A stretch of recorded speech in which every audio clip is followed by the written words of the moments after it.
non-government organization, gaya ng militante, gano'n. Pernah dengar di mana? Dari guru di sekolah sih. Guru ceritanya ngapain? LSM itu ngapain? Ya, lupa. Nakakatulong sila sa mga, siguro sa mga marginalized na members of society. Sila yung protect the people and mostly mga projects in the community. I think NGOs are really important because they kind of help us see things in another perspective.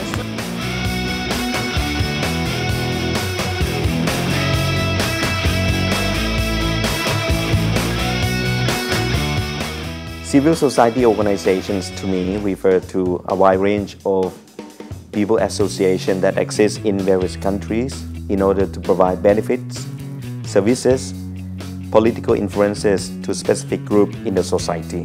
Dalam hal ini pemerintah masih dianggap terlalu jauh, dan karena itu NGO kemudian dengan pendekatannya yang seringkali bottom up itu hadir dalam proses ini untuk hadir dari bawah dan kemudian menyampaikan tuntutan dari komunitas atau menyampaikan suara dari bawah untuk diartikulasikan dalam ruang-ruang publik.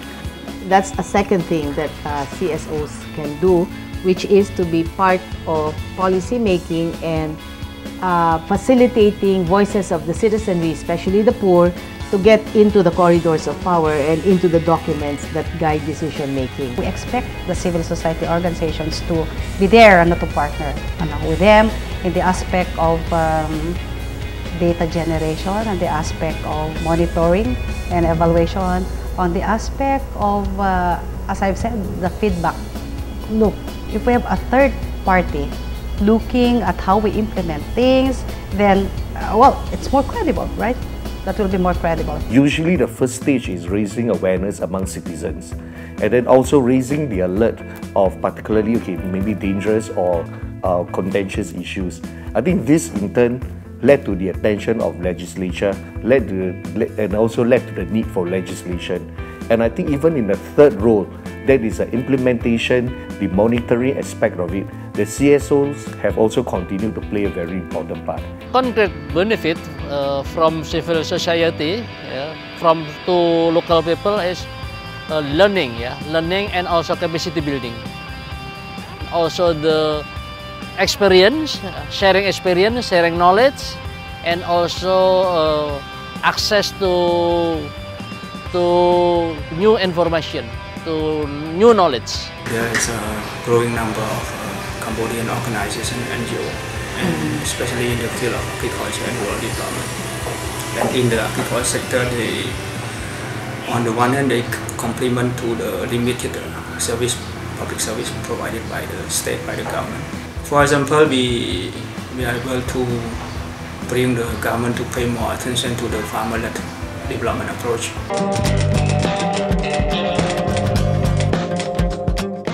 I would like to mention, recognize, acknowledge the inputs of various organizations, the civil society organization, and that's the code red. That's the code red.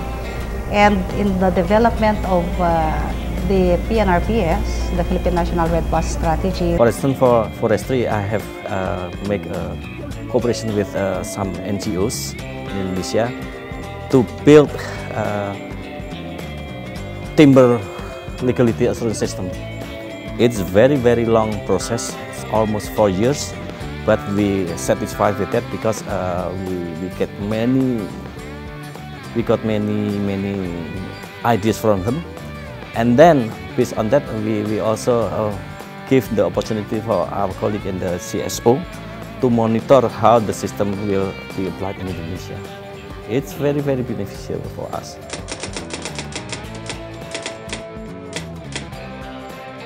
Juga cukup besar. Jadi organisasi-organisasi tani ini sebenarnya bisa diajak oleh pemerintah-pemerintah. Persoalannya memang pemerintah di ASEAN selama ini kurang begitu mengakomodir dari peran organisasi petani dalam mencari jalan keluar krisis pangan yang sekarang ini menjadi soal. Di PBB sendiri, di urusan makanan, sekarang misalnya dalam Komite for Food Security. Itu peran dari civil society itu diberikan peran.